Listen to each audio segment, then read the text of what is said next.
Hello दोस्तों, स्वागत है आप सभी का आपके अपने चैनल D2R स्टडी में। आज फ्रेंड्स इस वीडियो में आप सबको बताने वाला दोस्तों क्लास 10 साइंस के फ्रेंड्स 100 इंपॉर्टेंट ऑब्जेक्टिव सवालों को। जी हाँ फ्रेंड्स, 100 इंपॉर्टेंट ऐसे सवाल है फ्रेंड्स जो इस बार बोर्ड एग्जाम 2023 से पूछे जा सकते हैं। तो फ्रेंड्स सारे सवाल आपके लिए बहुत इंपॉर्टेंट साबित हो सकता है, इसलिए फ्रेंड्स इस सारे सवालों को समझिएगा। प्रश्न क्या कहा था उसको हम आंसर देखेंगे, साथ में एक्सप्लेन भी करते चलेंगे। ठीक है, तो 100 इंपॉर्टेंट सवाल है, इसको ध्यान से रखिएगा। ठीक है, चलिए शुरुआत करते हैं आज के नए क्लास को। वीडियो अच्छा लगेगा तो लाइक कर दीजिएगा, और कोई वीडियो सीखिएगा तो प्लीज हमारे चैनल को सब्सक्राइब कर दीजिएगा। चलिए, तो सबसे पहला प्रश्न को पढ़ते हैं क्या कहता है। तो फर्स्ट में प्रश्न क्या बोल रहा है, देखिए यहाँ पे साइंस में फ्रेंड्स फिजिक्स केमिस्ट्री बायोलॉजी तीनों को लिया हूँ। ठीक है, तीनों मिलाकर 100 प्रश्न आते हैं इसमें। ठीक है, देखिए बोल रहा है क्या कि किस दर्पण में हमेशा वस्तु का छोटा प्रतिबिंब प्राप्त होता है। तो इसका सही आंसर हो जाएगा उत्तल दर्पण। देखिए उत्तल दर्पण में हमेशा वस्तु का छोटा प्रतिबिंब बनेगा, और हमेशा फ्रेंड्स काल्पनिक प्रतिबिंब बनता है, हमेशा आभासी प्रतिबिंब बनता है। ठीक है, तो सबसे छोटा का बात किया जाएगा तो किसमें बनता है, हमेशा उत्तल दर्पण में। यदि बड़ा का बात किया जाएगा तो अवतल दर्पण बनता है। ठीक है, चलिए पढ़ते हैं क्वेश्चन नंबर सेकंड को क्या कहता है। बोल रहा है क्या, फोटोग्राफिक कैमरा का अभिदृश्यक होता है ना। तो इसका सही आंसर है उत्तल लेंस। देखिए आप लोग जब भी फोटोग्राफिक कैमरा देखे होंगे जहां रिकॉर्डिंग वगैरह होते रहते हैं, ठीक है, तो वहां जो उसके सामने वाला जो पोर्शन होता है फ्रेंड्स, वहां पे उत्तल लेंस को लगाया हुआ रहता है। ठीक है, ये आपसे सवाल ऐसे भी रह सकता है कि फोटोग्राफिक कैमरा में किसका प्रयोग होता है, तो उत्तल लेंस का प्रयोग होता है। ठीक है, चलिए हम लोग आगे बढ़ते हैं। चलिए फ्रेंड्स पढ़ते हैं क्वेश्चन नंबर थर्ड को क्या कहता है। एक अवतल दर्पण की फोकस दूरी 10 सेंटीमीटर है तो उसकी वक्रता त्रिज्या होगी, यानी कि आपको एफ दे दिया है आपका 10 सेंटीमीटर, है ना, और आपसे पूछ रहा है कि आर का मान कितना होगा, आर। तो हम सब पढ़े हैं कि आर जो होता है फ्रेंड्स वो आर बराबर 2f एक फार्मूला होता है, यानी कि वक्रता त्रिज्या फोकस का दुगना होता है ना। तो एफ का मान 10 है तो आर कितना 10 दूनी 20 हो जाएगा, है ना, तो आंसर आपका 20 सेंटीमीटर हो जाएगा। क्वेश्चन नंबर 4 क्या बोलता है, लेंस में मुख्य फोकस की संख्या कितनी होती है, तो आपका आंसर 2 हो जाएगा, है ना। लेंस में कितना होता है, लेंस में 2 फोकस होते हैं, लेकिन दर्पण में कितना फोकस होता है, 1 होता है। ठीक है, तो इससे सवाल आपको एग्जाम में आते रहेंगे। ठीक है, चलिए क्वेश्चन नंबर 5 क्या बोल रहा है कि सर्च लाइट का परावर्तक सतह होता है, तो इसका आंसर हो जाएगा अवतल दर्पण हो जाएगा। ठीक है, देखिए सर्च लाइट वगैरह आप देखे होंगे, है ना, आसमानों में लगा हुआ रहता है, या सैटेलाइट बोल सकते हैं, तो उसका जो सतह होता है फिर सरफेस होता है ना, वो अवतल दर्पण का बना रहता है। क्यों रहता है, क्योंकि अवतल दर्पण से क्या होता है ना, जो परावर्तन उसका क्या होता है, उसे जैसे ही जाता तो एक बिंदु पे किसी भी किरणों क्या कर देता है, वो ये अभिसारित करता है, और अभिसारित करने के कारण क्या होता है, इसको हम लोग सर्च लाइट में इसका प्रयोग करते हैं। ठीक है, सर्च लाइट में अवतल दर्पण का प्रयोग करते हैं। क्वेश्चन नंबर 6 क्या बोल रहा कि जो नेत्र दूर स्थित वस्तुओं को स्पष्ट नहीं देख पाता उस नेत्र में होता है ना, या जो व्यक्ति दूर की वस्तुओं को नहीं देख पाता उनमें क्या होता है, तो होता है तो निकट दृष्टि दोष होता है। उसमें क्या होता है, निकट दृष्टि दोष। निकट का मतलब क्या होता है, उसमें वस्तु को दूर को स्पष्ट नहीं दिखाई देता है ना, लेकिन दूर दृष्टि दोष में क्या होता है, वस्तु को निकट दिखाई देता है, दूर को नहीं दिखाई देता। चला निकट में उल्टा हो जाएगा, निकट में निकट को दिखाई देगा, दूर नहीं दिखाई देगा, और दूर दृष्टि में क्या होगा, दूर का दिखाई देगा, निकट नहीं दिखाएगा, तो इसको बोलते हैं निकट दृष्टि दोष। ठीक है, चलिए हम लोग आगे बढ़ते हैं, क्वेश्चन पढ़ते हैं 7 को।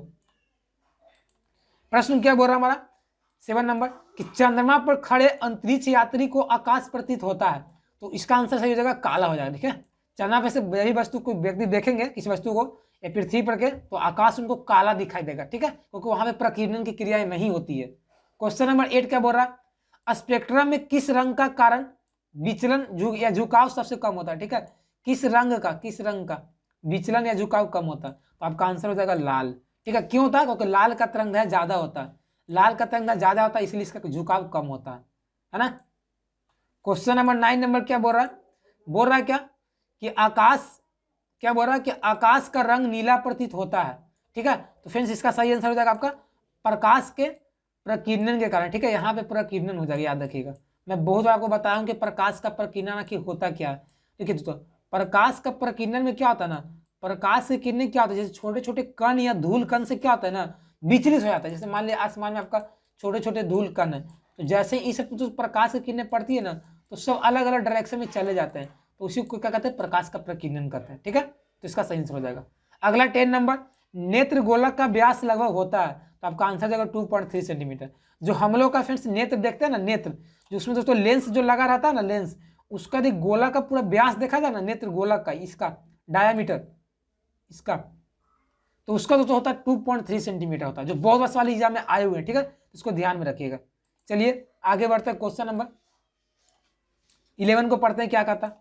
11 नंबर प्रश्न क्या बोल रहा है आपका, बोल रहा है क्या, 1 ओम 2 ओम 3 ओम के 3 प्रतिरोधों को श्रेणी क्रम में जोड़ने पर समतुल्य प्रतिरोध क्या होगा। यानी कि जब तीनों को जोड़ देंगे फ्रेंड्स तो कितना हो जाएगा। ठीक है, तो आप तीनों को देखिए, श्रेणी में क्या होता है, सीधा जुड़ जाता है, श्रेणी मतलब सीधा, तो जोड़ दीजिए तीनों को, 1 + 2 + 3 कितना हो जाएगा, 6 हो जाएगा। तो आपका ऑप्शन 6 ओम हो जाएगा। यदि पैरेलल में रहता तो सब आपका क्या होता, 1/, हो जाता, आपका 1/, हो जाता है ना, तो आपका जो आंसर आता वही होता। लेकिन श्रेणी में क्या होता है, सीधा जुड़ जाता है। ठीक है, क्वेश्चन नंबर 12 नंबर क्या बोल रहा है कि जब किसी चालक तार से विद्युत धारा, हाँ, जब किसी चालक तार से विद्युत धारा प्रवाहित होती है तो गतिशील कण होते हैं, तो इसका आंसर हो जाएगा इलेक्ट्रॉन। जब भी फ्रेंड्स कोई भी चालक तार से यदि करंट फ्लो होगा ना तो उसमें मेनली रूप से उसमें इलेक्ट्रॉन ही फ्लो करते हैं, है ना। करंट फ्लो करने का मतलब इलेक्ट्रॉन का फ्लो होना, है ना कि प्रोटॉन, ना कि न्यूट्रॉन, समझिएगा बात को। इलेक्ट्रॉन फ्लो होता है तभी करंट फ्लो होता है। चलिए आगे बढ़ते हम लोग क्वेश्चन नंबर पढ़ते हैं 12 नंबर को।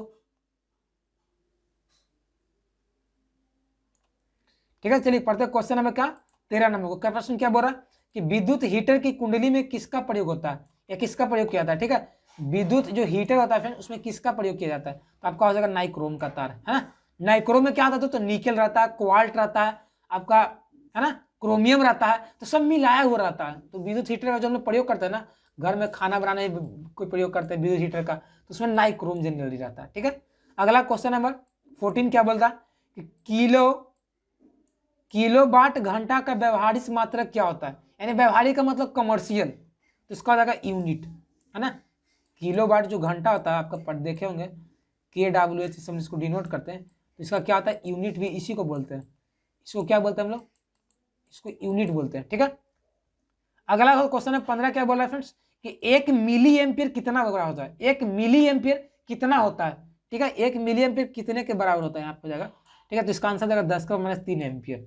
ठीक है, 10⁻³ एम्पियर हो जाएगा इसका आंसर। ठीक है, चलिए आगे बढ़ते हम लोग। तो फ्रेंड्स हमारा क्या आ जाएगा, तो विद्युत फ्यूज यहाँ पे किस सिद्धांत पे कार्य करता है। ठीक है फ्रेंड्स, ये बोल रहा है कि विद्युत फ्यूज विद्युत धारा के किस सिद्धांत पे कार्य करता है। यहाँ पे थोड़ा सा मिस्टेक हुआ आपका, तो इसका सही आंसर फ्रेंड्स ऊष्मीय प्रभाव। देखिए विद्युत धारा के ऊष्मीय प्रभाव पे कार्य करता है। ठीक है फ्रेंड्स, विद्युत फ्यूज जो हम लोग घरों में लगा रहता है। अगला क्वेश्चन 16 नंबर बोल रहा क्या कि विद्युत घंटी किस प्रभाव पे कार्य करता है। ये एक विद्युत घंटी होता है, विद्युत फ्यूज होता है, तो ये विद्युत घंटी पूछ रहा है, तो ये फ्रेंड्स होता है विद्युत धारा के चुंबकीय प्रभाव पे। ठीक है,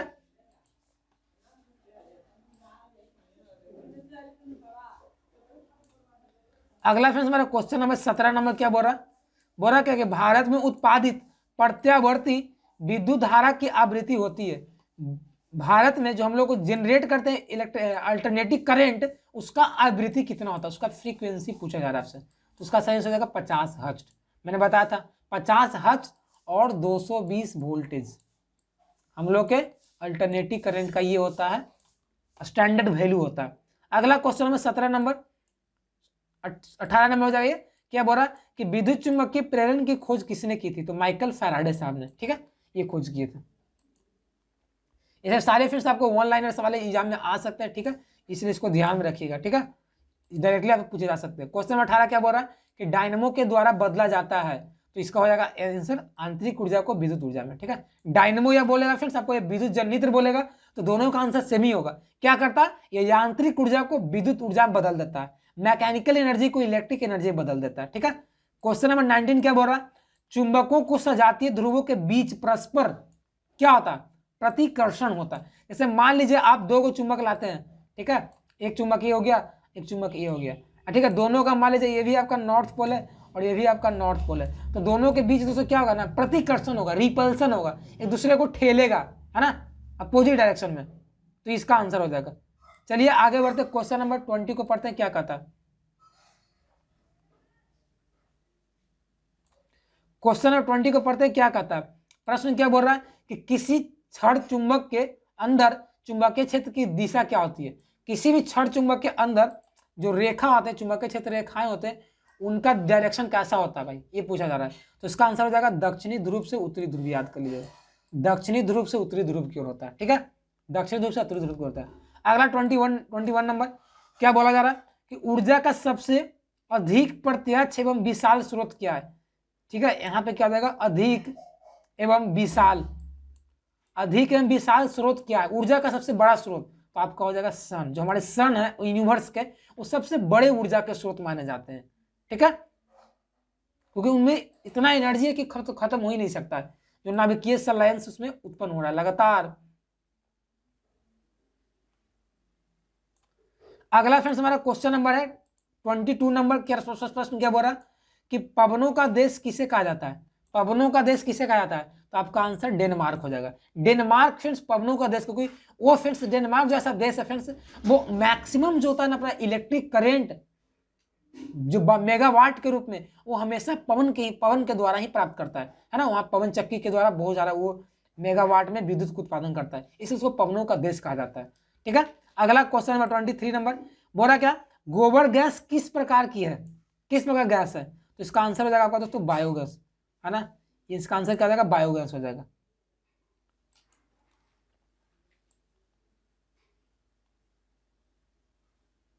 अगला पढ़ते हैं लोग क्वेश्चन नंबर 24 को। सारे सवाल पे से बहुत इंपॉर्टेंट है, सो रिवीजन के टाइप का करते चलिएगा, याद है तब। ठीक है, नहीं याद है तो समझते चलिएगा। क्वेश्चन 24 क्या बोला? नवीकरणीय ऊर्जा का स्रोत है, तो इसका आंसर हो जाएगा सौर ऊर्जा। सौर ऊर्जा मैंने अभी बताया था कि इतना इसमें ऊर्जा है कि खत्म हो ही नहीं सकता, तो वही नवीकरणीय का मतलब जो ऊर्जा खत्म ना हो कभी, है ना। तो सौर ऊर्जा, सोलर एनर्जी कभी खत्म नहीं हो सकता है। 25 नंबर, एक उत्तम ईंधन है, एक उत्तम ईंधन है यानी कि आइडियल फ्यूल है, तो जैव गैस या बायोगैस इसको बोलते हैं, जिसे आप गोबर गैस नाम सुने होंगे। तो सब बायोगैस जो है ना एक उत्तम ईंधन है, क्योंकि इससे ज्यादा प्रदूषण भी नहीं फैलता और कोई ज्यादा अवशेष वगैरह भी नहीं बचता जलने के बाद, इसलिए इसको आइडियल फ्यूल बोला जाता है।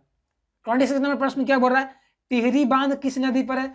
ये बहुत वर्ष वाले आए हुए हैं, ये बोर्ड मोड में है, ये बहुत बार पूछा जाता है। ठीक है, तो गंगा नदी पे टिहरी बांध कहाँ है? आपका गंगा नदी पे है। ठीक है, सवाल सब रट लीजिएगा, याद कर लीजिएगा, है ना। अगला है क्वेश्चन नंबर 27 नंबर। प्रश्न क्या बोल रहा है? जो नेत्र दूर स्थित वस्तुओं को स्पष्ट नहीं देख पाता है उस नेत्र में होता है, तो ये दूरदृष्टि दोष हो जाएगा। मैंने बताया था ना, है ना। जो नेत्र दूर स्थित वस्तुओं को स्पष्ट नहीं देख पाता है, सॉरी फ्रेंड्स यहाँ पे आपका निकट दृष्टि हो जाएगा। ठीक है, निकट हो जाएगा, क्योंकि निकट में क्या होता है? अपोजिट होता है ना, मैंने यही बताया था। तो सवाल आपको एग्जाम में ऐसे रहेंगे, आपको कंफ्यूज करने वाला है, लेकिन ये दिमाग नहीं लगाना, टेंशन नहीं लेना। दूर का मतलब दूर नहीं दिखाई देगा तो निकट, यदि निकट नहीं दिखाई देगा तो दूर, जस्ट अपोजिट। ऐसा नहीं कि दूर नहीं दिखाई देगा दूर दृष्टि से, ये गलत हो जाएगा आपका। ठीक है, बहुत कंफ्यूज करते हैं बच्चे साले, इसलिए मैं इसको 2 बार लिया हूँ। ठीक है, ताकि आपको कंफ्यूजन ना रहे, और ये बहुत बार रिपीट भी किया जाता है। ठीक है, तो इसको ध्यान में रखिएगा। अगला क्वेश्चन नंबर 28 नंबर, इंद्रधनुष का बनना किस परिघटना पर आधारित होता है? जो रेनबो बनते हैं फ्रेंड्स वर्षा होने के बाद, वो किस पे बनते हैं? तो इसका जाएगा प्रकाश का वर्ण विक्षेपण के कारण, है ना। प्रकाश का वर्ण विक्षेपण के कारण क्या बनते हैं? इंद्रधनुष बनते हैं, है ना। क्वेश्चन नंबर 29 नंबर बोला जा रहा है क्या? दीर्घ दृष्टि निवारण के लिए उपयोग किया जाता है। दीर्घ यानी कि दूर दृष्टि दोष को निवारण के लिए किसका प्रयोग किया जाता है? तो इसका आंसर हो जाएगा उत्तल लेंस का, है ना। क्या जाएगा आपका? उत्तल लेंस का प्रयोग करते हैं हम लोग। चलिए फ्रेंड्स हम लोग आगे बढ़ते हैं। क्वेश्चन नंबर 30 नंबर प्रश्न क्या बोल रहा है? प्रतिरोध का एसआई मात्रक क्या है? तो इसका आपका आंसर हो जाएगा ओम हो जाएगा, है ना। मैं बहुत वर्ष वाले लिया हूं, तो अब आपको याद हो जाना चाहिए। ठीक है, अगला है क्वेश्चन नंबर 31 नंबर। बोला क्या जा रहा है? आम मीटर को विद्युत परिपथ में कैसे जोड़ा जाता है? आम मीटर को विद्युत परिपथ में कैसे जोड़ा जाता है? तो आपका हो जाएगा श्रेणी क्रम में। यदि यहाँ पे फ्रेंड्स रहता है वोल्ट मीटर, तो उसको हम लोग समानांतर क्रम में जोड़ते हैं, है ना। अगला है क्वेश्चन नंबर 32। प्रश्न क्या बोला जा रहा है कि विजातीय आवेशों के बीच किस प्रकार का बल लगता है? विजातीय आवेशों के बीच किस प्रकार का बल लगता है? तो आकर्षण बल। देखिए जब अलग अलग कैटेगरी के चार्ज रहेंगे, यानी पॉजिटिव तो एक नेगेटिव, तो बीच में आकर्षण होगा। लेकिन वही यदि दोनों पॉजिटिव पॉजिटिव रहेगा, तो वहां पे क्या हो जाएगा? प्रतिकर्षण हो जाएगा। ठीक है, इसी को ध्यान में रखिएगा आप लोग। क्वेश्चन नंबर 33 नंबर, ओम के नियम में अचर राशि क्या है? ओम के नियम में अचर राशि क्या है? तो आपको आ जाएगा ताप। हम लोग पढ़े हैं ओम के नियम क्या कहता है? नियत ताप पर किसी चालक से प्रवाहित होने वाली धारा विद्युत क्या विभवांतर का समानुपाती होता है ना। पढ़े ना, भी समानुपाती आई, है ना। यहाँ V बराबर आई आ रहा था, यहाँ पे क्या होता है T जो होता है टेम्परेचर, क्या होता है आपका टेम्परेचर आपका क्या होता है कांस्टेंट होता है, ठीक है, क्योंकि ध्यान में रखिएगा। चलिए आगे बढ़ते हैं क्वेश्चन नंबर 34 नंबर, लोहा को जिंक से लेपित करने को क्रिया को क्या कहते हैं, ठीक है, लोहा को फ्रेंड्स हम लोग जिंक से लेपित जो करते हैं उस क्रिया को क्या कहते हैं, ये पूछा जा रहा है सवाल आपको। तो इसका आ जाएगा गैल्वेनीकरण या गैल्वेनाइजेशन। इसमें क्या करते हैं हम लोग फ्रेंड्स, लोहा को जंग से बचाने के लिए उसमें क्या करते हैं हम लोग जिंक यानी कि जेडन यानी कि जस्ता को हम लोग क्या परत को चढ़ाते हैं, ठीक है। क्वेश्चन 35 क्या बोल रहा है, सल्फर सिल्वर क्लोराइड का रंग होता है क्या, यहाँ पे सिल्वर हो जाएगा, ठीक है, सिल्वर क्लोराइड का रंग क्या होता है, तो श्वेत होता है, ये व्हाइट होता है ना। जो AgCl होता है फ्रेंड्स वो उसका कलर कैसा होता है, वो व्हाइट होता है, ठीक है। ये बहुत बार सवाल एग्जाम में आए हैं, ऑप्शन भी रहता है काला हरा दे जाता है, तो बच्चे कंफ्यूज होते हैं, लेकिन याद रखिएगा सिल्वर क्लोराइड का रंग कैसा होता है, श्वेत होता है। क्वेश्चन नंबर 36 क्या बोल रहा है, श्वसन किस प्रकार की अभिक्रिया है, श्वसन ये किस प्रकार की अभिक्रिया है ना। तो आपको क्या बताना है, कैसा अभिक्रिया बताइए तो। श्वसन में क्या होता है, एनर्जी मुक्त होता है, ऑक्सीजन का जरूरत रहता है, यानी कि ये उपचयन अभिक्रिया, उपचयन मतलब इसमें ऑक्सीजन का जरूरत पड़े, ऑक्सीडेशन रिएक्शन है एक तरह से श्वसन। क्वेश्चन नंबर 37 क्या बोल रहा है, इलेक्ट्रॉन के स्थानांतरण से बने यौगिक कहलाते हैं, इलेक्ट्रॉन के स्थानांतरण से बने यौगिक कहलाते हैं। तो इसका आंसर हो जाएगा क्या हो जाएगा, विद्युत संयोजी, विद्युत संयोजी यौगिक। जहां पे फ्रेंड्स आपका इलेक्ट्रॉन का स्थानांतरण से जो कंपाउंड बनेगा ना वो विद्युत संयोजी होगा। जैसे मान लीजिए हमको AlCl3 बनाना है, तो एल्युमिनियम और क्लोरीन का इसमें इलेक्ट्रॉन जब जाता है आदान प्रदान होता है, से NaCl मुझे बनाना है, तो यहाँ भी आपका आदान प्रदान होता है इलेक्ट्रॉन का, तो ये क्या हो गया, विद्युत संयोजी यौगिक हो गया, ठीक है। तो इसको याद ध्यान रखिएगा, एक होता है सहसंयोजी यौगिक होता है, ठीक है, उसको बताऊंगा आपको, बट ये आपका विद्युत संयोजी यौगिक है ना। चलिए आगे बढ़ते हैं, क्वेश्चन नंबर 38 नंबर, प्रश्न क्या बोला जा रहा है कि अवक्षेपण अभिक्रिया में किस प्रकार का लवण प्राप्त होता है, अवक्षेपण अभिक्रिया में अवक्षेपण अभिक्रिया में किस प्रकार का लवण प्राप्त होता है। तो क्या आ जाएगा फ्रेंड, अविलय। अविलय मतलब क्या होता है, जो लवण ना घुले, है ना, जो घुलने लायक नहीं हो, ऐसे ही रह जाए अवक्षेप के रूप में, तो उसको क्या कहते हैं, अवक्षेपण अभिक्रिया में बनता है। अगला है क्वेश्चन नंबर 39, ग्लोबल वार्मिंग के लिए उत्तरदायी गैस है, ठीक है, यहाँ पे वो ग्लोबल वार्मिंग, ठीक है, कौन सा गैस उत्तरदायी है, तो इसका आंसर हो जाएगा CO2। लेकिन ग्लोबल वार्मिंग का मतलब क्या होता है, ग्लोबल वार्मिंग में मतलब होता है क्या, पृथ्वी का सतह का तापमान या पृथ्वी का तापमान बहुत ज्यादा बढ़ जाता है, उसको कहते हैं ग्लोबल वार्मिंग। अब आजकल यही हो रहा है, कार्बन डाइऑक्साइड की मात्रा बढ़ने के कारण क्या हो रहा है फ्रेंड्स, ये ऐसा घटना हो रहा है ग्लोबल वार्मिंग, या इसको अंग्रेजी में बोलते हैं पृथ्वी उष्मन, है ना, इसको क्या बोलते हैं हम लोग हिंदी में, पृथ्वी उष्मन बोलते हैं, यानी कि पृथ्वी का उष्मा, पृथ्वी का ताप ज्यादा बढ़ना। 40 नंबर प्रश्न क्या बोल रहा है, निम्न लिखित में किसे चाकू से काटा जा सकता है, तो इसका आंसर हो जाएगा आपका लिथियम को।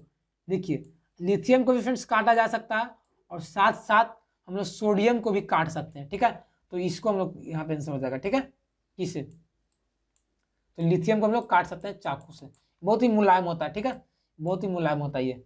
क्वेश्चन 41 क्या बोल रहा है, निम्न में कौन सा आयनिक यौगिक है, कौन ही आयनिक यौगिक है, यानी कि जिसमें आयनिक बंधन पाया जाता हो, तो कैल्शियम क्लोराइड है आपका क्या आयनिक यौगिक है। आपका और भी है aluminium chloride, magnesium chloride, sodium chloride, ऐसे सारे आयनिक यौगिक है ना। क्वेश्चन है 42 क्या बोल रहा है, सल्फाइड अयस्कों का सांद्रण किया जाता है ना, किससे किया जाता है, तो उसका आंसर हो जाएगा फेन प्लवन द्वारा, फेन प्लवन विधि द्वारा। जितने भी फ्रेंड्स सल्फाइड अयस्क होंगे फ्रेंड्स उसका सांद्रण फेन प्लवन विधि से किया जाता है, ठीक है, जितने भी सल्फाइड अयस्क हो।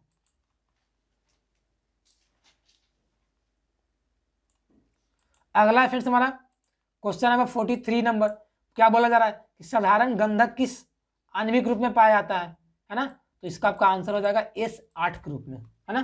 क्वेश्चन नंबर 44 क्या बोला जा रहा है, कौन सा अधातु कमरे के ताप पर द्रव होता है, तो आपका आंसर हो जाएगा ब्रोमीन। ब्रोमीन क्या होता है, कमरे के ताप पर द्रव अवस्था में पाया जाता है। ब्रोमीन क्या है, ये अधातु है ना।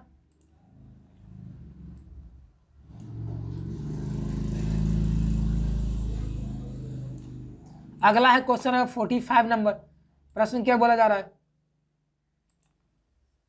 प्रश्न क्या बोला 45 नंबर फ्रेंड्स कि खाना बनाते समय यदि बर्तन की तली बाहर से काली हो तो उसका मतलब क्या है?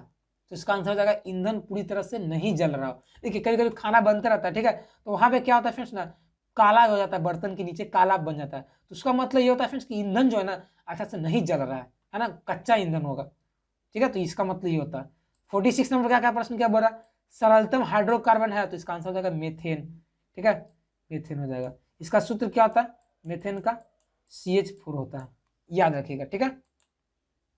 चलिए क्वेश्चन नंबर क्या पढ़ते हैं 47 नंबर, क्या बोला रहा है कि कार्बन हाइड्रोजन से संयोग कर बनाता है, तो उसका आंसर हो जाएगा हाइड्रोकार्बन। हाइड्रोकार्बन नाम नहीं छिपा, हाइड्रोजन और कार्बन है ना, तो जब भी कोई कंपाउंड में हाइड्रोजन और सिर्फ कार्बन रहेंगे तो उसको हम लोग बोलेंगे हाइड्रोकार्बन कंपाउंड, है ना। चलिए आगे बढ़ते हैं, question number 47 number, carboxylic acid समूह कौन है? ठीक है, कार्बोक्सिलिक एसिड समूह कौन है? तो उसका आंसर हो जाएगा COOH, बॉन्ड COOH हो जाएगा। 48 नंबर, ईंधन में कितने सहसंयोजक बंधन होते हैं? इथेन में कितने सहसंयोजक बंधन होते हैं? 7 हो जाएगा। आप इसका फॉर्मूला बनाइएगा C2H6 का, तो आपको इसमें देखिएगा तो आपको 7 आपको बॉन्ड मिलेंगे, है ना। 49 नंबर, CHO क्रियाशील मूलक को क्या कहते हैं? CHO क्रियाशील मूलक को क्या कहते हैं? तो इसका आंसर हो जाएगा एल्डिहाइड। अगला प्रश्न 50वां नंबर, प्रश्न क्या बोला जा रहा है कि आवर्त सारणी में कितने आवर्त होते हैं? आवर्त सारणी में कितने आवर्त होते हैं? इसका आंसर हो जाएगा 7। अब वर्ग पूछा जाएगा तो 18। 51 नंबर, मेंडलीफ ने तत्वों को किसके बढ़ते क्रम में वर्गीकृत किया था, है ना, किसके किसके किसके आधार पर वर्गीकृत किए थे, क्लासिफाई किए थे? तो आपका आंसर हो जाएगा परमाणु द्रव्यमान के आधार पर। लेकिन भाई मोजले साहब जो थे उन्होंने परमाणु संख्या के आधार पर वर्गीकृत किए थे, है ना। चलिए आगे बढ़ते हैं, क्वेश्चन नंबर 52 नंबर, प्रश्न क्या बोला जा रहा है कि आधुनिक आवर्त सारणी का दीर्घतम रूप किसकी प्रस्तुतिकरण है? किसके प्रस्तुति यानी कौन दिए थे सबसे दीर्घतम यानी कि लॉन्ग पीरियड? तो मोसले साहब दिए थे, ठीक है। अगला 53 नंबर, एक पिकोमीटर कितने के मीटर के बराबर होता है? एक पिकोमीटर कितने पिकोमीटर के बराबर होता है? तो उसका आंसर हो जाएगा 10 के पावर -12। क्या हो जाएगा आपका? सॉरी, क्या हो जाएगा आपका? 10 के पावर -12 मीटर। ये बहुत बार सवाल एग्जाम में आते रहते हैं, तो 10 के -12 मीटर के बराबर होता है कौन? पिकोमीटर, एक पिकोमीटर, है ना। चलिए आगे बढ़ते हम लोग, क्वेश्चन नंबर पढ़ते हैं 54 नंबर को। प्रश्न क्या बोला जा रहा है कि पौधा में बाष्पोत्सर्जन किस भाग से होता है? पौधा में बाष्पोत्सर्जन किस भाग से होता है? तो इसका आंसर हो जाएगा तना से। तना तो पत्ती भी होता है, ठीक है आंसर, इसका याद रखिएगा, तना भी होता है, कहीं कहीं पत्ती से भी होता है। लेकिन मैं फ्रेंड्स आपको बता दूं, ऑप्शन में क्या माना आपको, मोस्टली जो पौधे होते हैं ना उसमें बाष्पोत्सर्जन पत्ती से होता है, ठीक है, तो आपको ऑप्शन में ये सही मानना है, ठीक है, तना से होता है बट आपको पत्ती मानना है, पत्ती से ज्यादा होता है। अगला 55 नंबर, मानव रक्त में उपस्थित यूरिया की समान मात्रा होती है? तो 20 मिलीग्राम, mg मतलब मिलीग्राम, ये मतलब मैग्नीशियम मत समझिएगा, 20 मिलीग्राम हम लोग के ब्लड में यूरिया पाए जाते हैं, यूरिया, है ना, NH2CONH2। अगला 56 नंबर, प्रश्न क्या बोला जा रहा है, कौन सा क्रिया सभी जीव के लिए अनिवार्य है? यानी कि कौन सा क्रिया सारे लोग कर सकते हैं, सारे लोग के लिए जरूरी है, नहीं तो नहीं जिएंगे, बचेंगे नहीं, मर जाएंगे। क्या? श्वसन, है ना, श्वसन सारे सभी के लिए अनिवार्य है। 57 नंबर, मानव में डायलिसिस थैली है? डायलिसिस का मतलब जहां से फिल्ट्रेट हो, जहां से खराब चीज बाहर निकले, डायलिसिस का मतलब ये होता है। तो नेफ्रॉन, नेफ्रॉन क्या करता है? डायलिसिस का काम करता है। हीमोडायलिसिस ब्लड से क्या करता है? खराब चीज को बाहर निकालता है ना।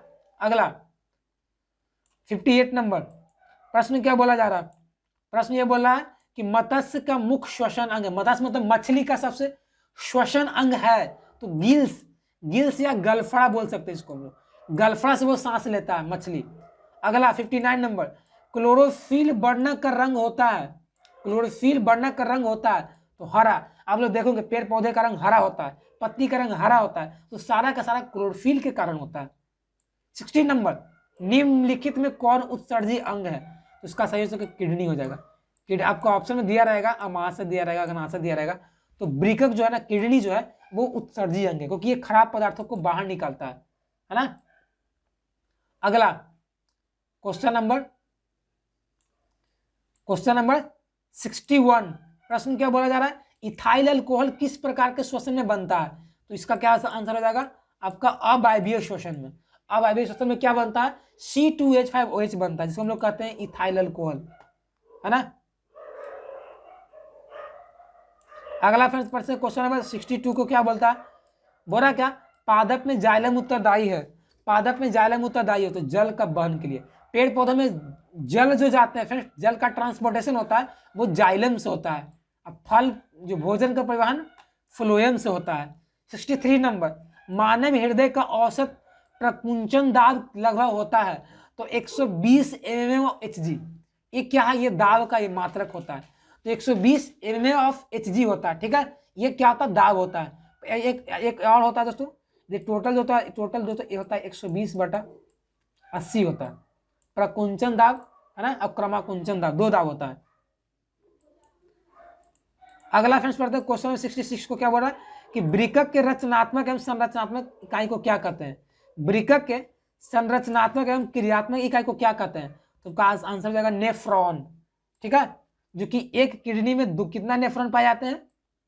1 मिलियन, 10 लाख, है ना।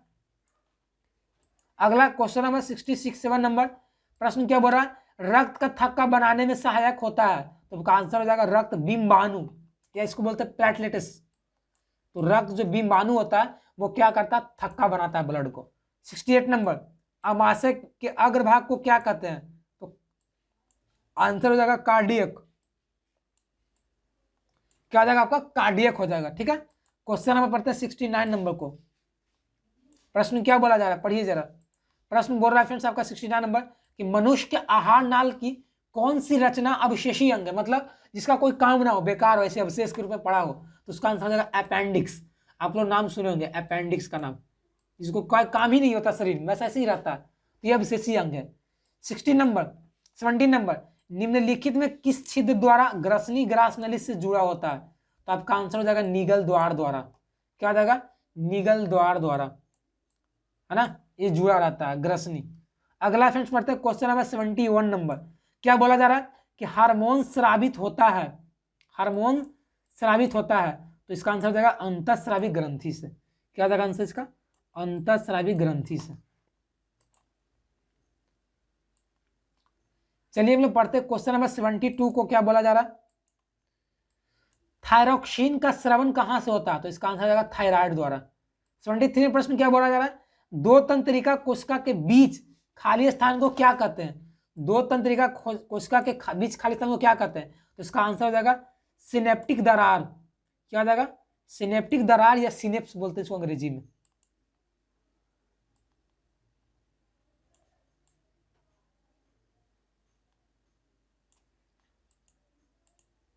सेवेंटी 74 नंबर, प्रतिवर्ती चाप कहां बनते हैं? आंसर था क्या? मेरु रज्जु में। कहां बनते हैं? मेरु रज्जु में। क्वेश्चन 75 क्या बोला जा रहा है? शरीर के प्रधान नियंत्रक ग्रंथि किसे कहा जाता है, यानी कि सबसे मेन ग्रंथि? तो इसका आ जाएगा पीयूष ग्रंथि को। पीयूष ग्रंथि या पीनियल ग्रंथि इसको बोलते हैं, इसको पिट्यूटरी ग्रंथि बोला जाता है ना। चलिए पढ़ते क्वेश्चन 76 नंबर। अंतःस्रावी ग्रंथियां होती है, अंतःस्रावी ग्रंथियां होती है, तो इसका आंसर जाएगा नलिका विहीन। देखिए फ्रेंड्स, ग्रंथि दो तरह का होता है, अंतःस्रावी ग्रंथि, बाह्यस्रावी ग्रंथि। तो अंतःस्रावी ग्रंथि में क्या होता है ना, उसमें नलिका नहीं होता है, डायरेक्टली जुड़ा हुआ रहता है ना, तो नलिका विहीन होते हैं अंतःस्रावी ग्रंथि। अगला क्वेश्चन नंबर 77 नंबर। क्या बोला जा रहा है? पॉन्स मेंडुला और अनुमस्तिष्क डॉट डॉट, तो क्या जाएगा? पश्च मस्तिष्क का हिस्सा है। ये क्या आपका दोस्तों? पश्च जो मस्तिष्क का पीछे वाला भाग का ये हिस्सा होता है। कौन सा हिस्सा होता है? पॉन्स मेडुला और अनुमस्तिष्क। 78 नंबर। अब टूट ग्रंथि को थायरोक्सिन हार्मोन बनाने के लिए क्या आवश्यक होता है? अब टूट ग्रंथि को थायरोक्सिन हार्मोन बनाने के लिए क्या जरूरी होता है? तो सोडियम का आवश्यकता पड़ता है, ठीक है। क्या जरूरी पड़ता है? सोडियम को जरूरी पड़ता है इसका। किसको बनाने के लिए? थायरोक्सिन हार्मोन को बनाने के लिए, है ना, जो हम लोग को घेगा रोग से बचाता है, ठीक है। घेगा रोग होता है ना, जब आयोडीन की कमी होता है तब, तो वहाँ पे वही होता है, थायरोक्सिन हार्मोन की कमी होती है। 29 नंबर। अनुकुंचन गति किस पौधे का प्रमाणित किया जाता है? अनुकुंचन गति किस पौधे पर प्रमाणित किया जाता है? तो इसका आंसर हो जाएगा छुई मुई पर। आप छुई मुई पौधा को देखिएगा ना, तुरंत छुएगा तुरंत मुरझा जाएगा, तो उसमें क्या होता है, अनुकुंचन होती गति होती है। 18 नंबर, इंसुलिन की कमी से कौन सा रोग होता है, तो मधुमेह रोग। 81 नंबर, लीडिंग की कोशिकाएं कहाँ मिलती है। लीडिंग क्या है, लीडिंग एक तरह से हार्मोन है, बोलते हैं इसको ल्यूटिलाइजिंग हार्मोन बोल सकते हैं। तो ये कोशिकाएं कहाँ मिलती है, तो ये ब्रिसन में मिलता है। ये जो हार्मोन होता है ना, ये ब्रिसन की कोशिकाएं में मिलती है आपको, है ना। अगला 82 नंबर, क्या बोला जा रहा है कि ऑक्सीन पादप हार्मोन को किस क्रिया में सहायता करता है। जो पेड़ पौधों में फ्रेंड्स जो ऑक्सीन हार्मोन होते हैं वो किसके रूप में सहायता करते हैं, तो वृद्धि के रूप में। पेड़ पौधा का जो वृद्धि होता है, जो पेड़ पौधा बड़ा होता है, लंबा होता है, वो ऑक्सीन हार्मोन के कारण बड़ा होता है ना, ऑक्सीन हार्मोन के कारण बड़ा होता है। सबसे वाले एग्जाम में आएंगे भाई, डायरेक्टली आ जाएंगे, तो आपको मुंह फाड़ना नहीं है, आपको बस ध्यान में देना है और समझ के जाना सवाल है ना, क्योंकि बहुत अच्छे सवाल सब है। एस्ट्रोजेन, प्रोजेस्टेरॉन एवं रिलैक्सिन हार्मोन स्रावित होते हैं। ये हार्मोन कहाँ से स्रावित होते हैं, तो इसका आंसर हो जाएगा अंडाशय से। कहाँ से, अंडाशय से। कहाँ में, स्त्रियों में। ये मादा में स्रावित होते हैं, सारे जो हार्मोन है ना तीनों, ये मादा में स्रावित होते हैं। 84 नंबर, रुधिर दाब तथा हृदय स्पंदन किस हार्मोन द्वारा बढ़ता है, यानी कि ब्लड प्रेशर, रुधिर का मतलब ब्लड होता है, ब्लड प्रेशर तथा हार्ट बीट किस हार्मोन के द्वारा बढ़ता है, तो एड्रीनलिन। नाम क्या है, एड्रीनलिन हार्मोन से ये बढ़ता है, ठीक है। या कंट्रोल भी इसी से होता है, नॉर एड्रीनलिन हार्मोन होता है। सब चीज आपको याद करना पड़ेगा, कोई सवाल इसमें आते रहते हैं। 85 नंबर, कौन फल पकाने के लिए प्रयुक्त होता है, कौन सा हार्मोन फल पकाने के लिए प्रयुक्त होता है, तो जिब्रेलिन्स।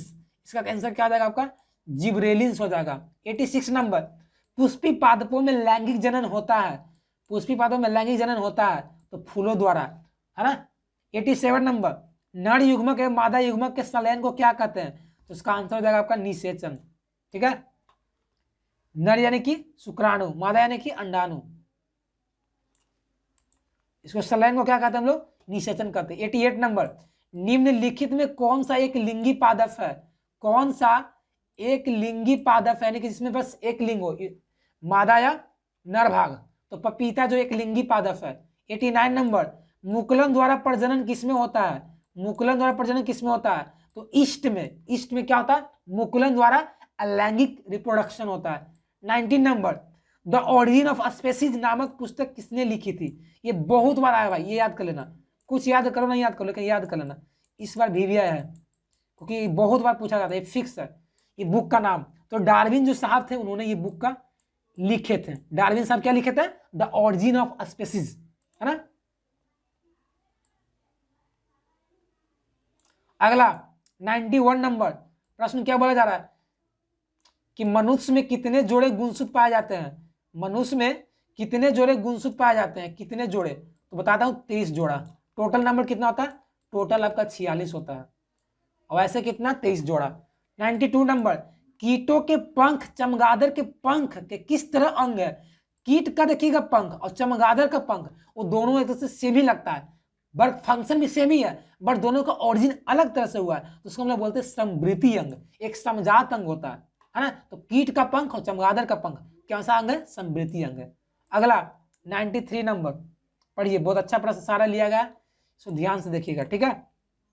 अगला 93 नंबर, जीन शब्द का प्रस्तावना किसने की थी, जीन शब्द को प्रस्तावना किसने की थी, तो जोहानसन साहब, है ना, या जॉनसन साहब। 94 नंबर, गुणसूत्र बने होते हैं तो किससे बने होते हैं, डीएनए, प्रोटीन और आरएनए से बने होते हैं।